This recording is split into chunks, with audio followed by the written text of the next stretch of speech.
shadow of Fu Manchu. Based on the stories by Sax Roma.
In an antique dealer's shop where Dr. Petrie believes he has seen Caramé, Nayland Smith and the doctor are trapped by Fu Manchu.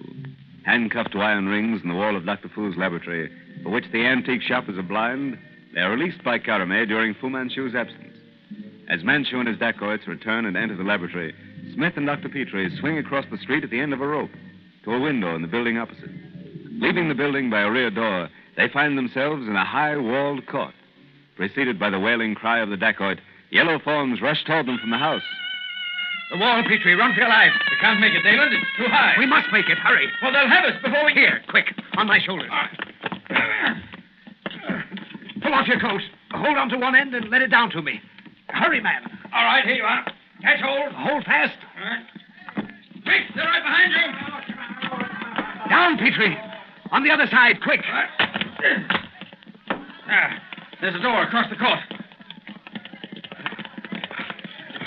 Oh, thank heaven it was unlocked. This corridor should lead us to a street door. Come on. Jove, that was close, Nayland. Another second at that wall and Hassan would have had you. Wait. I'll see if the coast's clear. All right. Come on. Our first job is to get in touch with Weymouth. He must raid that place at once. Oh, taxi! Here! Number 15, Baker Street, driver.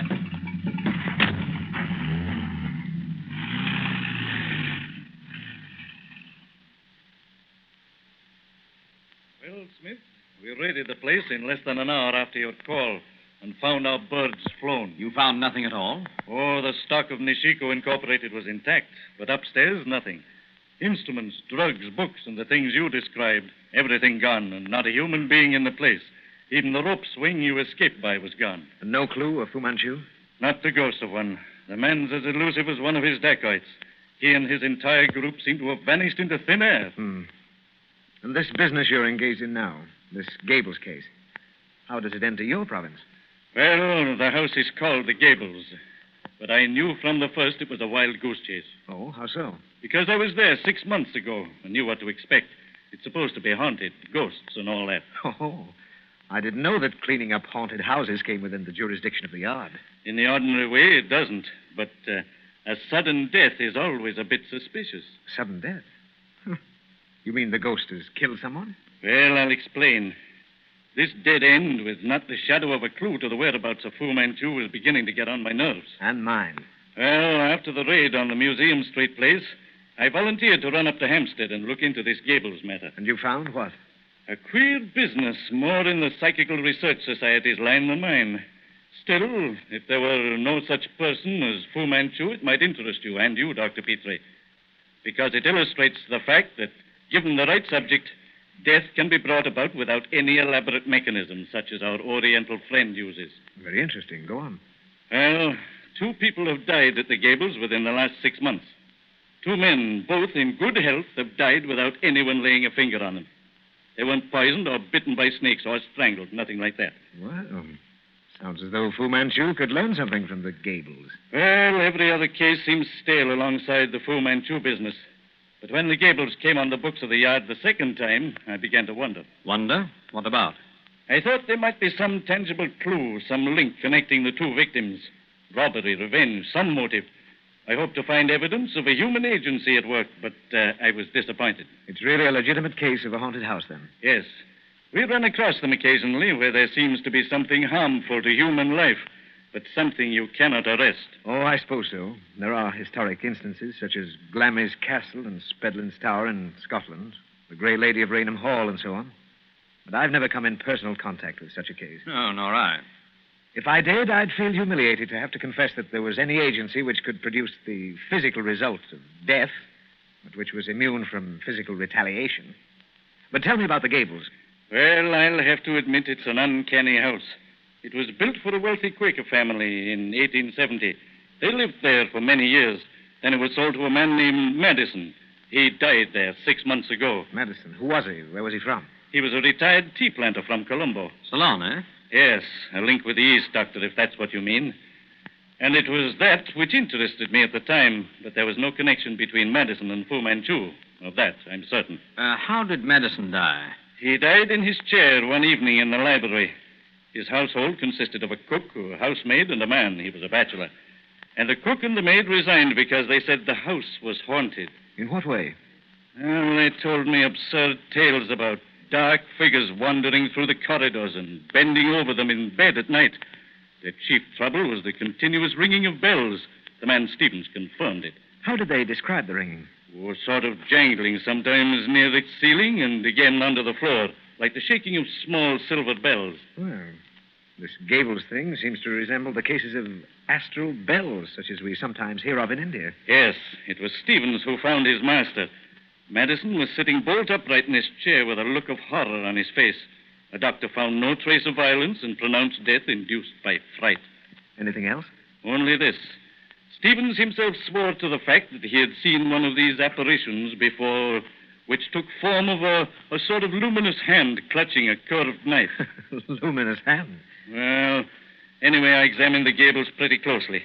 Spent a night in the empty house with another Scotland Yard man. We saw nothing, but we heard the bells. What? You can swear to that? I can.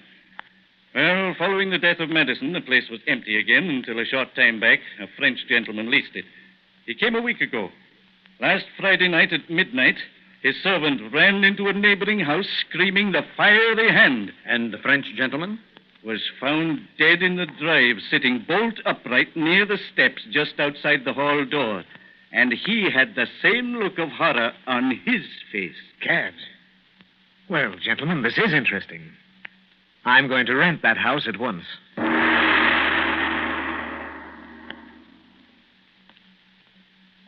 This is the first time, Petrie, I've used a disguise since the incident of the false pigtail. And what possible reason can there be for a disguise tonight? Every reason, old chap. Now, I've leased the place in the name of Professor Maxton. You and my very good friend, Mr. Pierce. But why should you interest yourself in the Gables? Does no explanation occur to you, Petrie? None, but since you've assured me that my presence is necessary to your safety, well, I'm here. I'll explain presently, old chap. If an explanation is necessary after tonight. Oh, here we are. I'll unlock the gate.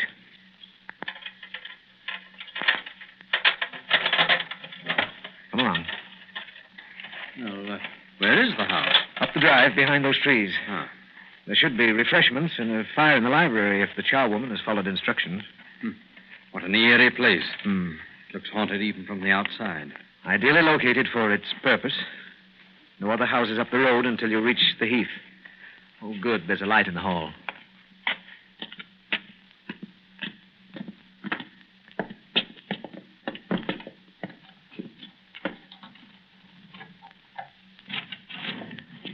Now, remember, I'm Professor Maxton. You are Pierce. Oh, come in, Pierce. Come in.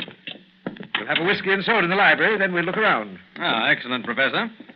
Oh, a cheery fire, refreshments. I see one of your bags has already arrived. Books, Pierce, books. Come, draw up your chair. Those sandwiches look interesting.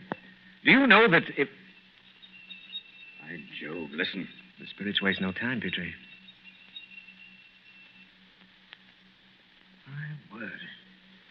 My dear Pierce, did you hear the ringing of bells? Distinctly, Professor, distinctly. Eh? Finish your drink, old chap. I'm going to have a look. Hand me that bag and don't leave the room until I come back.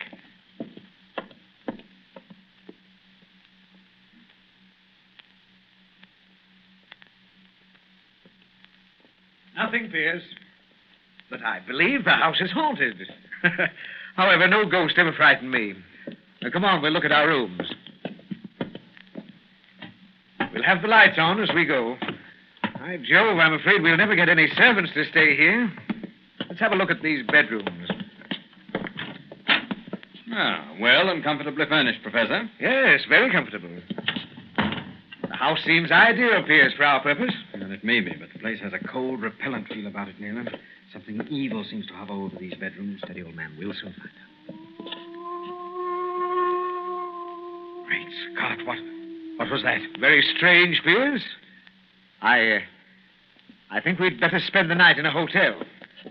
Come on, let's go back to the library. Yes, that's a very good suggestion, Professor. I should much prefer to examine the house in daylight. After all, there may be a natural explanation for what we've heard. We haven't actually seen anything. It might even be possible to get used to that ringing and wailing after time. But I feel... Very Professor, well, that- Pierce. I see you don't share my views. But for my part, I shall return tomorrow and devote further attention to this phenomenon. The bag of books, Professor, we're leaving them? No, I'll take the bag with me. Now, if you're ready. Oh, quite ready, Professor, I can assure you. I'll put out the light here, then. Go on to the front door, Pierce. I'll follow as soon as I've turned out the hall light. We can see our way well enough without light. Good heavens, Petrie. Look, directly behind you. Good Lord! The fiery hand!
The shadow of Fu Manchu.